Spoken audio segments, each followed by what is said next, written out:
উপহারও প্রদান করলাম। শুক্রিয়া।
আমার সরতাজ, হুজুরের তবিয়ত?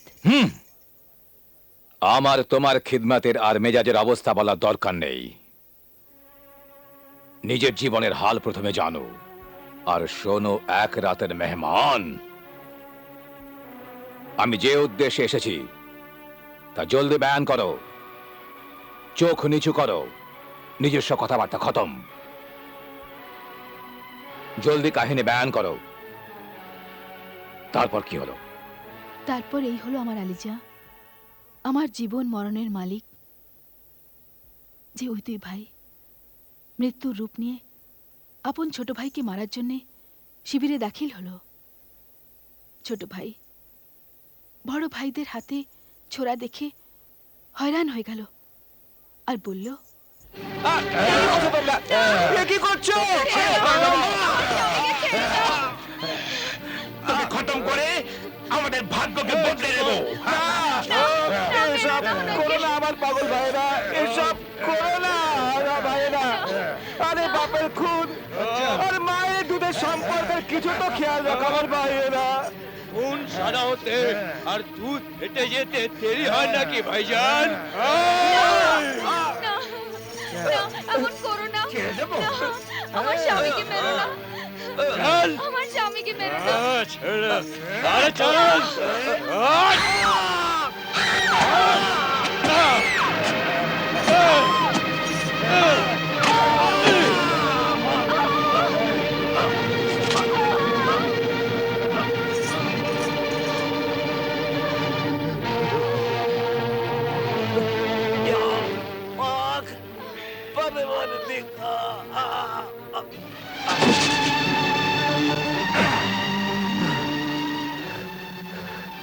এবারে দুটো লাশের কি করবো? এদের লাশগুলোকে তাঁবুতে ফেলে দিয়ে আগুন লাগিয়ে দিচ্ছি। হ্যাঁ, আর জলদি ফারার হয়ে যাই। চলো চলো।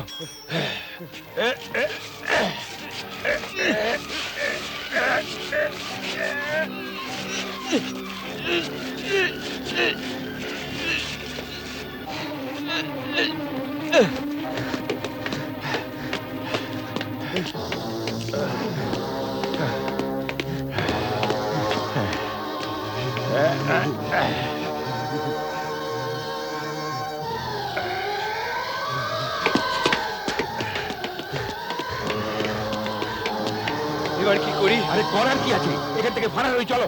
এবার তো সব দৌলত আমাদের। চলো। হ্যাঁ চলো।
তুমি কে গো? আর আর আমি কোথায়? ও আমার সর্তাজ, আমার নেক স্বামী। হয়রান হইও না, আমি তো আপনার বিবি, পরিস্তানের হাকিমের বেটি ফারজানা পরি। পরি? তুমি পরি? হ্যাঁ হ্যাঁ আমার সর্তাজ, আমি পরি। আমার একটা উপদেশমূলক কাহিনী আছে। আমি খুব দাম্ভিক পরি ছিলাম। পরিস্থানে যারা থাকতো তাদের কেবল শ্রেষ্ঠ আর উঁচু ভাবতাম। দুনিয়াতে যে মানুষেরা বাস করে তাদের খুব খারাপ আর নিচু স্তরের ভাবতাম। এক ফকির ইনসানের আমি খুব বেইজ্জত করি। উনি আমাকে অভিশাপ দেন যে তোর এই সুন্দর পাখনা বাহু থেকে খুলে পড়ে যাক। আর যতক্ষণ কোনো নেক শরীফ ভালো মানুষ তোকে স্বাধীনা করছে, তুই নিজের আসল অবস্থায় ফিরতে পারবি না। আর আমাকে মানুষের দুনিয়াতে গোলামির কারবারি করা মানুষের এলাকাতে পাঠালেন। তারপর আপনি বিনা কোনো লালসায় আমাকে ব্যভিচারী নেকড়ের কাছ থেকে বাঁচালেন। আর আমারও ধারণা হলো যে দুনিয়াতে সৎ ও ভালো মানুষের অভাব নেই। কিন্তু আমি যতক্ষণ না আপনার ওই দাগাবাজ নেমোখারাম বদমাইশ ভাইদের মেরে না ফেলছি, ততক্ষণ আমার মন শান্ত হবে না। না না, ওদের মেরো না, ওরা আমার ভাই। আমাকে স্বর্গবাসী আব্বা জানান আর কসম দেন যেন আমি হামেশা আমার বড় ভাইদের খিদমত করি। কখনো কখনো ভাইরা যদি গলতি করেও ফেলে তো ওদের মাফ করে দিই। খুনের রিশতাকে কখনো নোংরা করো না, নয়তো আমার আত্মার তকলিফ হবে। এই জন্য এই আমার স্বামী ভক্ত উদার প্রাণা বিবি, আমার ভাইদের মেরো না, নয়তো আমার স্বর্গবাসী আব্বাজানের আত্মা কষ্ট ভোগ করবে। আমার আব্বাজানের কসমকে পালন করা আমি আমার কর্তব্য ভাবি। ওই ভাইদের সঙ্গে আমার খুনের রিশতা রয়েছে। কিন্তু ওরা তো হামেশা আপনার খুনের পিপাসু। ওরা স্বর্গবাসী আব্বাজানের সব আদেশ, ভালোবাসা আর কাসম সবকিছু ভুলে গেছে। ওরা ভুলে গেছে, কিন্তু আমি তো ভুলিনি।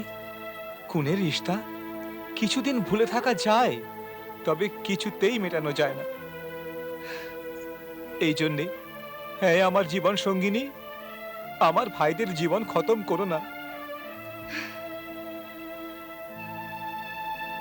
ও আমার জীবনের মালিক, আমার ভালো স্বামী। আপনি হুকুম দিয়ে দিলেন, তো এবার আমি ওদের মারব না। আমি আপনাকে কথা দিলাম যে আমি ওদের জীবন্ত রাখব। চলুন প্রথমে আপনার ঘরে যাই।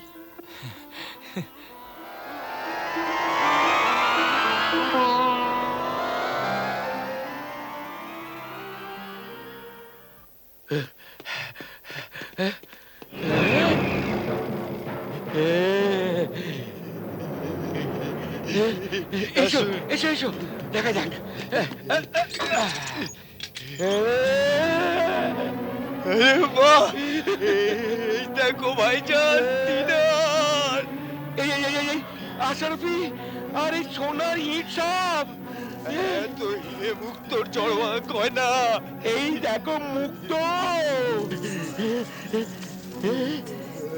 এই হতভাগা বদমাস নিজ কামিনা ছোট ভাই আমাদের কাছে এত দৌলত সব লুকিয়ে রেখেছিল। এবার এসব দৌলত জায়দাদ দোকানের মালিক আমরা দুজন ভাই এখন। আরে এতে কি সন্দেহ আছে?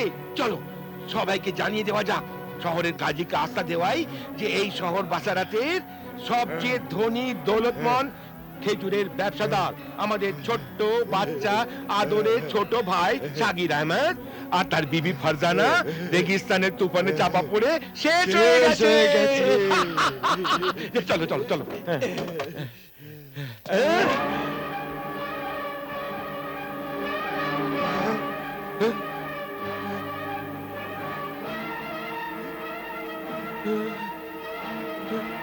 খোদার দয়া আর কৃপাতে তোমাদের ভাই জীবিত আছেন, কি?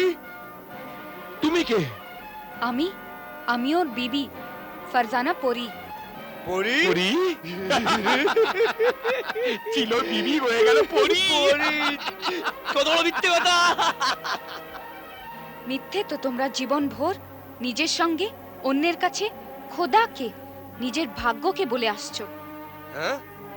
इंसान और खुदा के धोखा देने वाला আমার নেক স্বামীর লোভী দুরাচারী খুনি নির্দয় ভাইরা তোমাদের পরিণামকে আর ধোঁকা দিতে পারবে না। আমি তোমাদের সাজা দিতে এসেছি।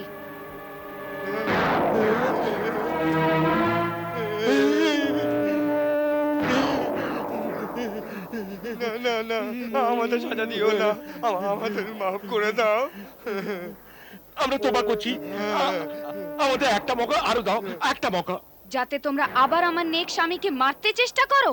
না না না না না, আমাদের উপর বিশ্বাস করো, আমাদের শুধু একবার পরখ করো। আক্কেল বুদ্ধি তো এই বলে যে পরখ করা জিনিস আবার পরখ করা উচিত নয়।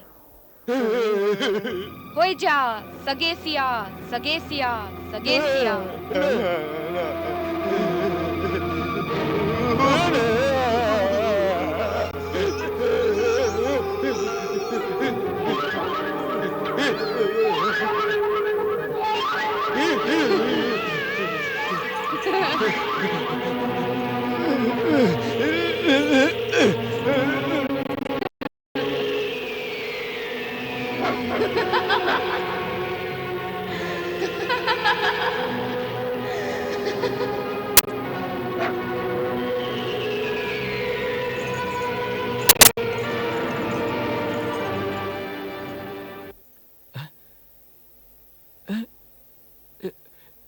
লাহল বিলা কুওয়াত, এ কুকুর আমার ঘরে এলো থেকে?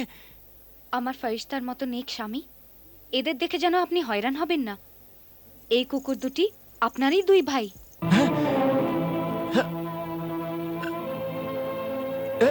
এরা এরা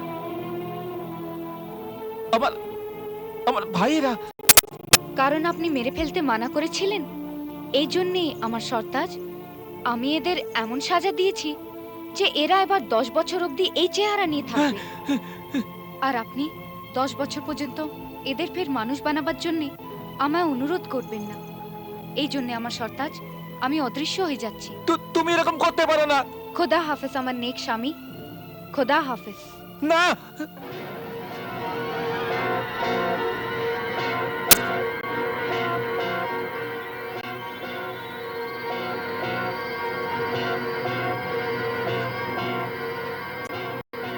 অবশ্য তোমার কাহিনী আজব আর অদ্ভুত আর কষ্টদায়ক। এই জন্য তোমার কথা মতো সৌদাগরের অর্ধেক দোষ মাফ করছি। শুক্রিয়া শুক্রিয়া আমার মালিকে মুক্তার, শুক্রিয়া এ আমার কাদেরদান। এই শাহে জিন্নাত, এখানে অন্য মজির মুসাফিরকেও মনের কথা জানাবার সুযোগ দেওয়া হোক।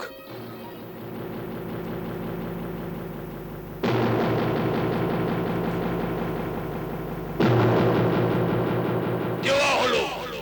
শুক্রিয়া ও জিনেদের বাদশাহ, আমাকে অনুমতি দিয়ে তুই তো নরম দিল হওয়ার প্রমাণ দিয়েছিস, এই জন্য আমি তোর ফের শুক্রিয়া আদা করছি। ও কথা ও প্রতিজ্ঞার মানদাতা জিনেদের বাদশাহ, আমার কাহিনী শোনার পূর্বের মতো তুই আমাকে কথা দে, যদি আমার কাহিনী আমার সাথী মুসাফিরের কাহিনীর চেয়ে বেশি আশ্চর্যজনক আর অবিশ্বাস্য হয়, তো তুই এই সওদাগরের বাকি দোষ মাফ করে দিবি।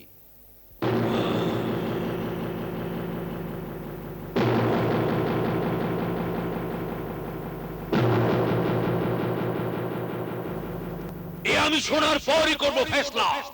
তো শোন, কাহিনী শোনার মহামান্য কদরদান জিনেদের বাদশাহ, শোন।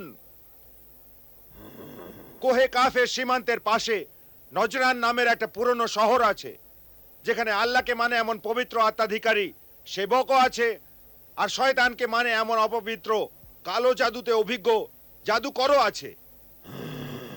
ওখানে সবচেয়ে বড় ধনপতি, ধনীর চেয়ে ধনী সিরাজউদ্দিন শরীফ জরদারি, যে সারা শহরের বহু জমির মালিক ছিল, সে এক অজ্ঞাত সুন্দরী মেয়েকে বিয়ে করেছিল। ওর ভালোবাসার সৌন্দর্যের ওপর এত পাগল হয়ে গেল যে বড় মুশকিলে সে ওই মহল থেকে বাইরে আসতো।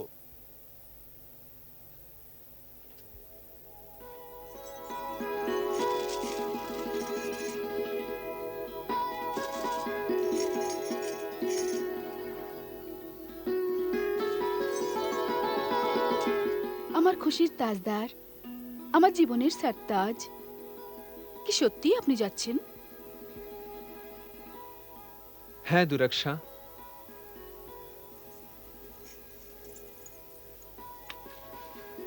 যদি তোমার আমার দিলের দর্দের একটুও আভাস থাকতো, তবে আমি দেখতাম তুমি আমার ছেড়ে কি করে দূরে যেতে। আভাস আছে জানি আমি দুরাক্ষা, কিন্তু মুশকিল আছে। এ সফর খুব জরুরি জানেমান। হ্যাঁ হ্যাঁ, যান যান, কিন্তু এই ব্যথিত দিলকে একটু বুঝিয়ে যান।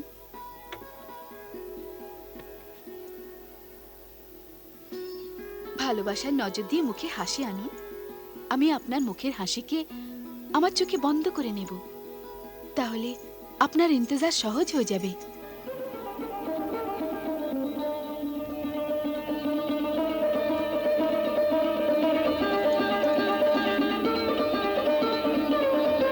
কি ব্যাপার, আজ আপনার চেহারার উপর হাসির ফুল দেখা যাচ্ছে না?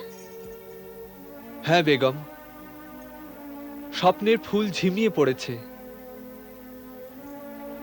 দিলের চিরাগ যেন নিভে গেছে। কেননা আমার কোলে কোনো ফুল ধরলো না এই জন্যে? শাদির 5 বছর হয়ে গেছে, এখন অবধি এই খানদানের চিরাগ জ্বললো না। এই চিন্তা করছেন না আপনি? হ্যাঁ দুরাক্ষা বেগম, আমার খুশির সূর্য এখনো উদয় হলো না।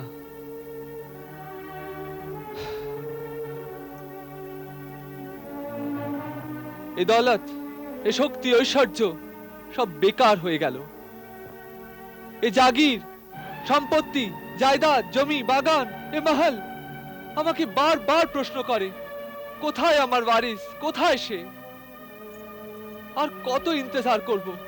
তবে কি রইস ইবনে রইস সিরাজউদ্দিনের এই শরীর কবরে যাওয়ার পর ওর খানদান, ওর পরম্পরা, ওর নাম সব খতম হয়ে যাবে?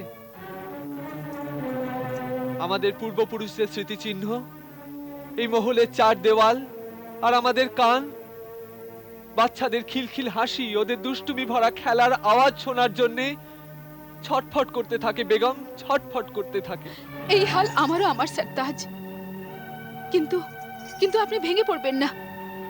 আপনি বলুন যে ওই ইউনানি ওষুধের বিখ্যাত হাকিম আপনাকে কি বলেছিল? বেগম ও তো বলেছিল যে তোমার মা হবার পুরো লক্ষণ আছে, কিন্তু সে অবাক যে তোমার সন্তান কেন হয়নি। এই কথা বলেছিলেন উনি? হ্যাঁ বেগম, কিন্তু এই রহস্য আমি তো এখনো বুঝতে পারলাম না। আল্লাহর কথা আল্লাহই জানে, কিন্তু আমার দিলজানের মালিক, আপনার দিলেতে যে কথা আছে তা আমি তো জানি। আপনি অন্য শাদী কেন করছেন না? আমার তরফ থেকে পুরো সম্মতি আছে। তুমি কি আমার ভালোবাসার পরীক্ষা নিচ্ছ? না, আমি বহু চিন্তা করার পর একটা ফয়সালা করেছি বেগম। চলো না, কোনো গরিবের বাচ্চাকে আমরা দত্তক নিইনি? না, বিলকুল না। আপন গর্ভ থেকে জন্মদান করা বাচ্চা আপনই হয়, তার মূল্য কিছু অন্য হয়, পরের যাতা পরেরই হয়। আমি সে বাচ্চা চাই যার মধ্যে আপনার খুনের চমক আর খানদানের মান থাকে। কিন্তু দ্বিতীয় বিবি এনে আমি আমার ভালোবাসাকে ভাগ করতে চাই না বেগম। আরে হুজুর, জনাবে আলা, আমার ভালোবাসাতে এমন খুবই হওয়া চাই যে আপনি ভাগ করতে চাইলেও ভাগ করতে পারবেন না। এতটা ভরসা আছে আমার ভালোবাসার উপর।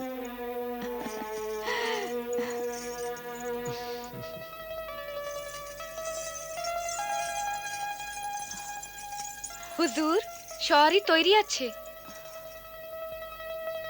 এবার আসি তাহলে। খুদা হাফিজ। খুদা হাফিজ।